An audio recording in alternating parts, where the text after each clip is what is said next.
Hey guys, welcome back. SilverCon Trail here. I just recorded about 5 minutes into the next episode and realized that I was in full screen, or not in full screen, but my window was maximized in Minecraft, which means that my recording was going to be screwed up. I always record in windowed, kind of like a half-windowed mode, basically at 720p, so that I can just render and upload it. That it's a lot faster and it doesn't create any weirdness when you try to switch between, like, you always want to record basically at what you want people to watch it at.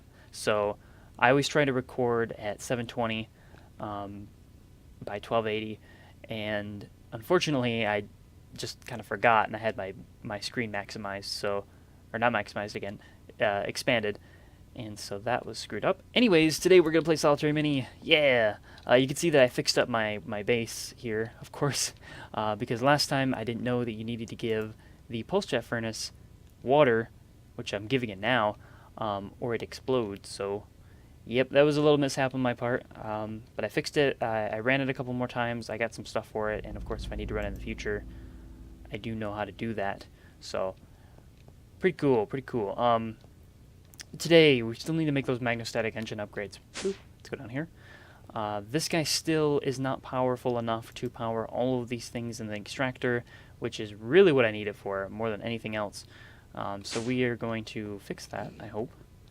The only thing I didn't repair the ceiling. Obviously, there's some holes in the wall still. And then I didn't rebuild my extra cell stuff. Like, I don't have a terminal here. And some of the terminals that I had over here I replaced. Like, this is a regular terminal, not a crafting terminal now. I kind of miss the crafting terminal, but whatever. And then my storage buses got blown up, so I just left those because I don't really need them right now. And yeah, that's about it. We're going to make a pulse jet furnace today. We are currently in the process of working on getting some stuff here. Some jet fuel. And that's used for the gas turbine, so we're going to look that up. The reason we need the gas turbine, and I should point this out, and this is really important, is because we need to make, not the inductive ingots. We already made the inductive ingots, pretty sure. We need to make tungsten ingots. The only way to make tungsten ingots is in a regular furnace that's been heated by a friction heater. That's up to 1700 degrees Celsius. The problem with this is that the friction heater, to get to this amount of power, takes way more power than I actually have, and in order to get there, I'm going to have to use the most powerful engine in the game, which is the gas turbine, which can very easily get it up to that point. So we'll definitely be using that. We need to, of course, make the gas turbine so we can upgrade our magnostatic engine the rest of the way. Magnetostatic engine, actually. Magneto. Yep, like that. Okay. Let me go back and we'll search gas turbine. So this guy outputs, I believe, 67 megawatts of power. That's a lot of power. I think each of my lines of hydrokinetic engines over there don't even come close to that. Pretty sure. Let me see. Do I have my angular transducer on me? I do. Okay, good. Like, this guy's getting 3.6. So each of these lines is getting about 3.5 megawatts of power. And again, like I said, that thing is producing 67 megawatts, so that's a lot.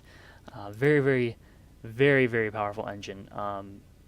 Yeah, just super, super strong. And of course, we need to make it. To make it, all of the stuff I have made before, the only one I haven't made is the compound turbine, and this doesn't look like it's... Ooh. Okay, this is going to require a little bit more steel than I'm used to. May have to go make some more. How much do I actually have? Okay. Well, we'll give it a shot. Let me dump some things real quick. And dump you. And that should be it. Okay. Oh, we want to use this. First of all, we're going to need the compressor.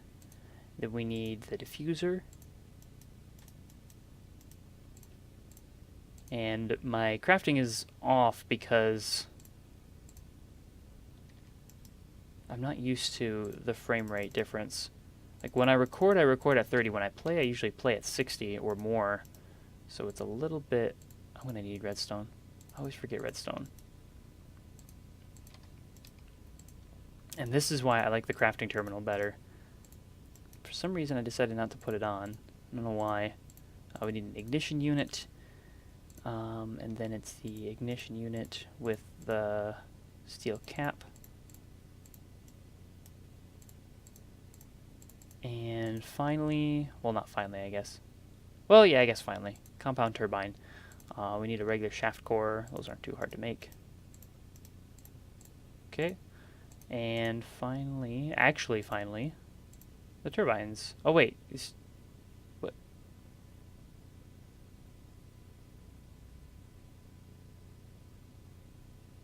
Wait, what? Hold on a second. Hold on a second. Hold on a second. Oh, slow down, slow down, slow down. This takes tungsten to do?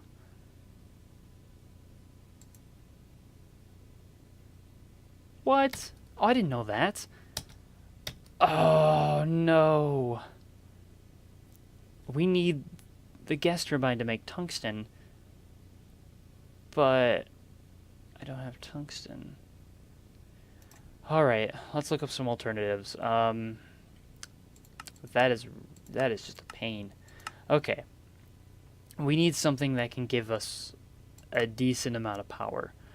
A lot of power.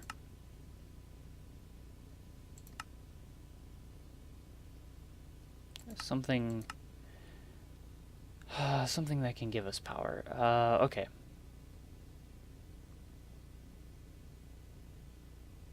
For total combined power of just over 2 megawatts.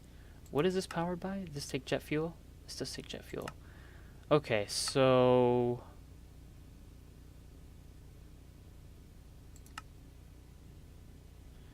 maybe...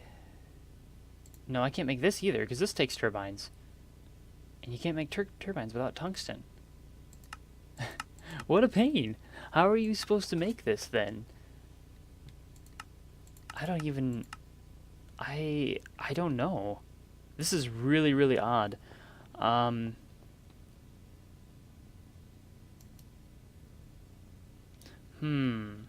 Maybe what I can do...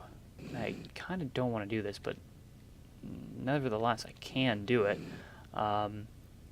Is go ahead and expand this farm like back temporarily, and move over some of these hydrokinetic engines so that they're all in one single line, like a whole bunch of them in just one line, and try to see what that will do. I may have to disconnect this because it'll throw a fit if I have that on.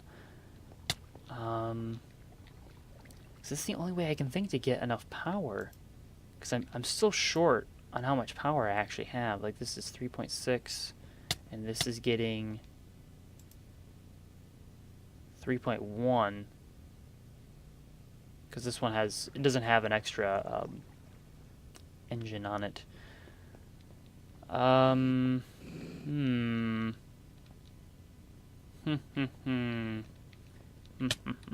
Unfortunately, these are all going different directions, so it's kind of hard to link them together. I could raise the ceiling too, and then put another line up here. That would be a little easier to manage, I guess. And I can combine them at a shaft junction.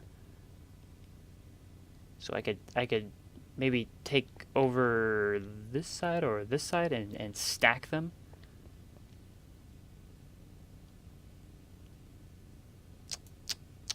Oh, what a pain. I didn't realize you need tungsten for that jet engine, or that gas engine.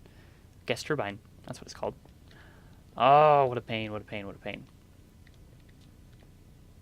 Getting this friction heater hot enough is a pain. I already hooked up, actually, a couple of these things.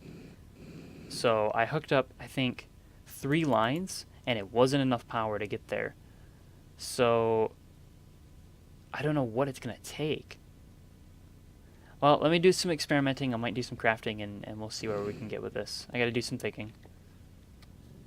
Okay, guys, I'm back, and I did a lot of experimenting. I toyed with a ton of different options with what I had, with things that I could make, and ultimately I came to a decision. I'm not really wanting to expand my hydrokinetic farm right now, and I don't really want to use all the iron to do that. So instead what we'll be doing is using a industrial coil. These things are basically capacitors for the rotational energy that this mod uses. In fact, we can look up the description in here. They are under this, under power transfer. Basically what you do is you spin it up and then it winds the spring inside, or winds the coil, the tension coil. And then if you give it a redstone signal, it will unleash that, and in a very large burst of energy. The higher tier one, the bedrock one, allows you to store a ton of energy and unleash it at exactly how much energy we need to run the friction heater, get it up to the temperature we need to get the tungsten. So this is perfect for what I want to do. I don't have to build anything extra in terms of power supply. This will let me get to what I want to do until I can at least get some gas engines or some gas turbines and then run those. But to make this, it's not the easiest thing in the world. We'll look at the recipe real quick. This uses a mount, which is of course pretty easy, a shaft unit. It uses a brake disc, which has a 2x gear unit, another shaft bearing that requires some of these guys, some more stuff, some gears. It's pretty, fairly straightforward, honestly. But what's tricky is the tension coil. You can use either a tension coil or a bedrock tension coil. This one doesn't output enough energy fast enough, so we have to use the more advanced one, which uses the bedrock tension coil, which is one shaft unit with 8 of these high strength spring 0 kilojoules. Each of these requires 2 diamonds, 2 bedrock dust, 4 steel ingots, and another 4 steel ingots, so 8 steel ingots total. So that's 64 steel ingots plus 16 bedrock dust, 16 diamonds, quite a bit. But yeah, we'll go ahead and set this up I want to say honestly, but that doesn't make any sense. Yeah, we'll go ahead and set this up real quick. Maybe I'll do it off camera. I don't know, because I'm probably gonna forget what I'm doing while I'm crafting, as I tend to do. I did want to mention something. Maybe I'll mention that next time. Yeah, I'll just come back after I've made this and we'll hook it up and we'll see what it does. Alright guys, so I managed to craft the thing. Wasn't too difficult. Did require some diamonds, but thankfully I have a bunch thanks to my ender quarry. And as you can see now, it's just charging very, very slowly, but nonetheless, it's charging. Probably going to let this sit for a while. What you can do is, if you right-click on it, you can change the output speed and the output torque. So as soon as I give this thing a redstone signal, it'll start spinning. But if I don't give it one, it'll charge the energy that it's getting, or the power that it's getting, I guess you could say. Because it's not really energy. I mean, it's potential energy because it's stored in a spring, but I guess it's not really... It's not like what you normally think about when you think about energy. So I can output a max of 4,096 for the speed and the torque, and together that's about 16 megawatts, which is exactly how much we need to get to that 1750 degrees Celsius for the friction heater. So pretty cool. It's turning night, so basically I'm just gonna wait for that. It's really important that you don't hook those up and leave them overnight or something, or well, I guess not necessarily overnight. I hooked one of these up in my test world, and I kind of let it sit there for a while, and I came back to it, and it had left a gigantic crater. If this thing gets overcharged, it is a mess, maybe even more so than what happened here. So hopefully we don't really want that to happen, but it shouldn't be too big of a problem. I'm not sure if it actually keeps the... Okay, it does keep it. So you can see that it stored so many joules of energy, which is actually, you know what, this might be enough. Let's go downstairs real quick. I actually wanted to hook it up down here. Here's my friction heater. We could probably just do this now to see if it actually works, because if it does, it doesn't really take that long to charge back up. But I wanted to do it, I guess it really doesn't matter. It's not going to blow up now. I just need to make sure I do have a lever on me. I can hear a bunch of these. Real quick, I just want to check. Oh, this is what's going on. Okay. Alright. This must be full, and it's full. What do you know? Let's pull out a bunch of this stuff.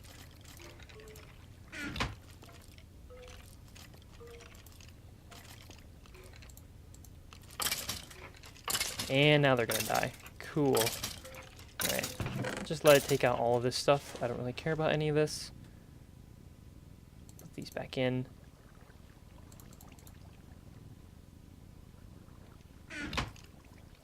Yeah, I keep hearing these guys like all the time, and it's really bugging me. So, just had to go down there and make sure they were dead. Okay, so yeah, here is the moment of truth. We'll see if this actually works. Place the coil down. Red is, of course, the output. We want to put this guy down, and then finally we want to put down the furnace. We do need a lever, which I'm going to guess I don't have on me, because I typically never have them when I need them. I probably won't even use a lever. I'll probably use a redstone block. There we go. Okay. And then we want to put the tungsten flakes in here. Cool. And then we want to set this to 496. This is the maximum speed that it can go at, the maximum torque. And this should heat it up to what we need it to be. 13, 14, 15, 16, almost there.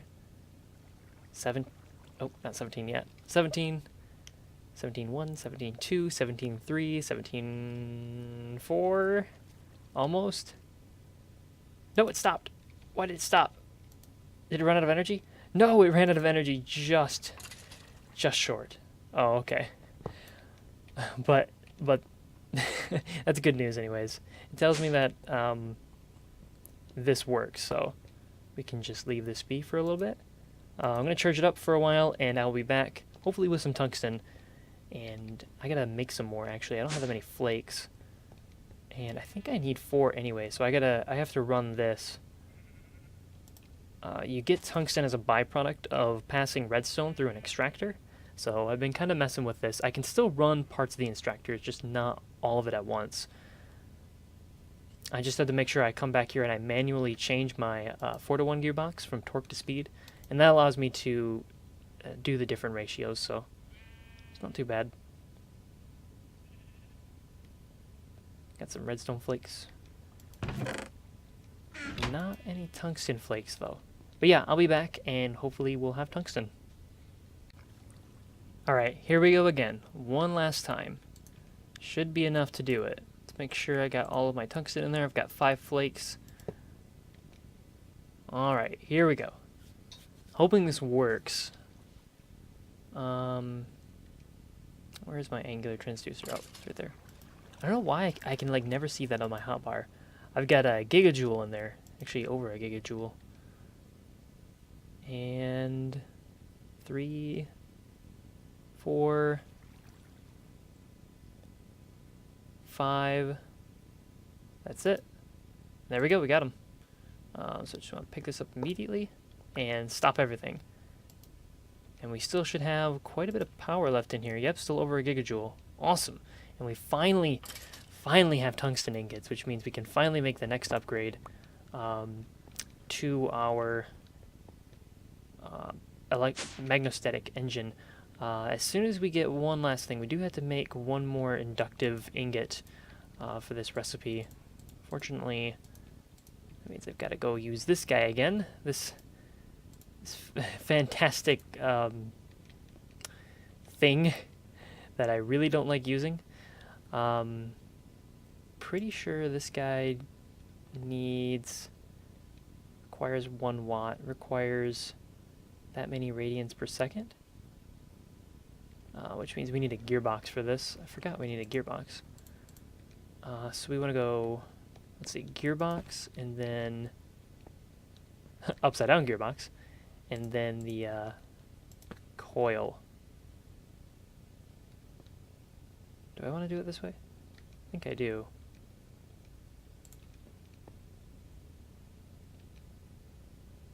And then we want to make sure they're facing the right direction. Green is input, red is output. Green is input, red is output. Okay, cool.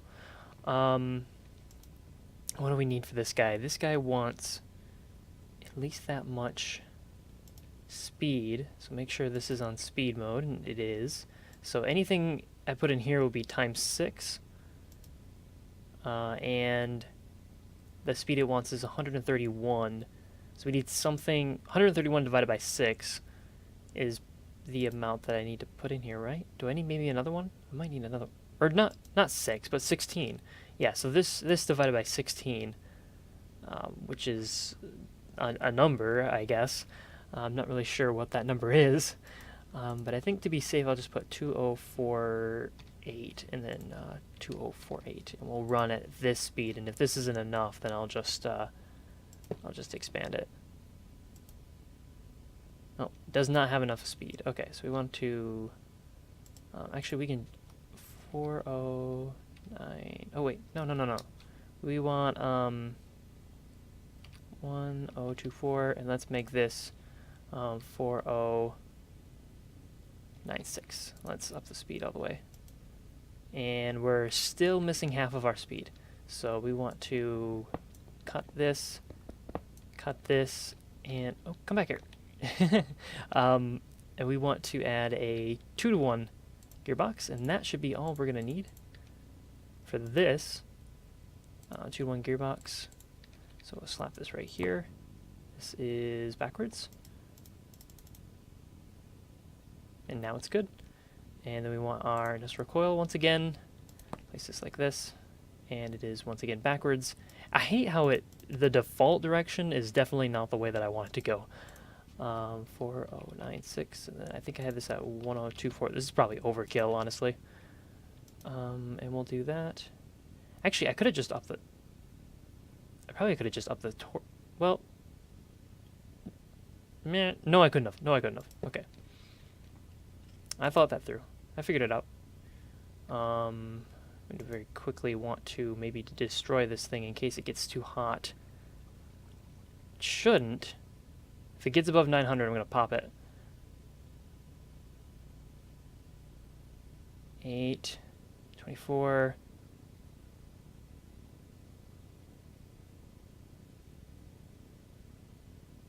Looks like it's good. It's only going up by 1.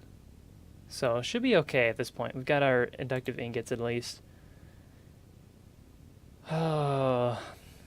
But last time this did blow up my base, so I just want to be really careful with it.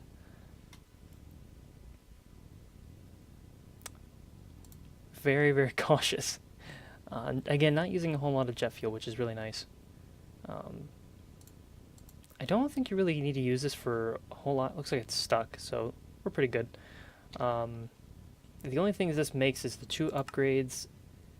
Yeah, this only makes upgrades. It's the only thing it makes.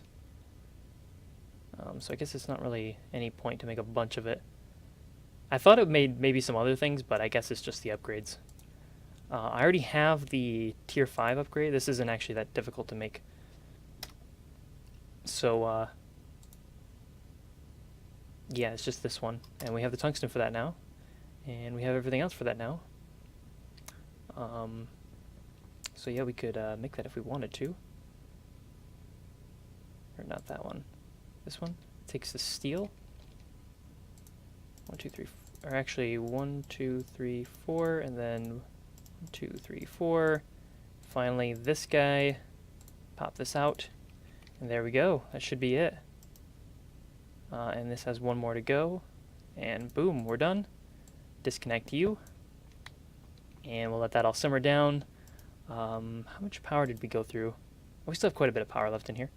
Awesome. So I'll grab this, move it over here to charge. This thing takes up to, I think, over a teravolt, so yeah, I pretty much can't even charge it to that much because it's so much. A teravolt is a lot, or terajoule, excuse me. I keep saying volts. Alright, here we go. Let's go upgrade our magnostatic engine. If we give it the tier 4 upgrade, boop. And finally the tier 5 upgrade, boop. There we go. Wow, we're consuming 3,000 redstone flux per tick. Oh, that's why. Because we're consuming way more than we need to. Yeah, we don't actually need to do that much. That much power. I was gonna say, like, I'm pretty sure I didn't use that much up before. Is it still not enough speed? Because that's way more than enough torque. Should I use... Do I normally use a 4-to-1? I don't think I used a 4-to-1 before. Did I? I don't remember. We're gonna try something else. Maybe a 16-to-1? Oh, they're all upstairs. Because that is a lot. That is definitely a lot. Pretty... I thought I used 16s before, but I guess I could be wrong. We will find out. So switch over to speed and then run it. Yeah, I knew. I had a feeling that was right. Okay, let me just pump this up one. Okay, good. We're consuming 746 redstone flux per tick, which really isn't that much. Like, one of those lines produces, one of my hydrokinetic lines produces about that much. So this is pretty good for something that isn't really running necessarily all the time, although it will run fairly frequently. I do want to run around back here and just make sure everything is hooked up at this point. And I think everything is. Looks like, yeah, it looks like everything's hooked up. At this point, I'm basically back to where I was before. The only difference is I can't run my skeleton farm, which is okay, because I wasn't really using that anyways. Oh, don't want to do that. And yeah, this is now partially operational. I queued up some cables real quick. Hopefully we get those. Yep, there we go. And I'm going to hook this last guy up and probably end the episode here in a second. But, yeah, this should queue up, and good. Now we can start processing our stuff again, and that will do its thing. So that should be it for me today. We got everything kind of set up after that little mishap, and the updates to RotaryCraft should be good to go for the future. The next time, I really want to start getting into a gas turbine and working on maybe getting a big setup going to get a lot of a lot of jet fuel, because all of that power, as well as power from here and using magnostatic engines and those sorts of things, I want to use all that power to create a base in the deep dark. So we'll go explore that very, very soon, because I do want to do a lot of mining over there, and I want to have a base that's kind of challenging to hold, because it's challenging to be in the deep dark, and there's a lot of cool stuff that RotaryCraft has that'll be pretty fun to mess with in there. So yeah, I think that's what we will do, and I think it'll be a lot of fun. I'm really looking forward to it, actually. I've been planning a base in there for a while, so hopefully we'll get there. Messed around with a lot of stuff. I learned a lot of stuff about this mod just in the last couple of days. So, yep. Anyways, thank you for watching, and until next time then.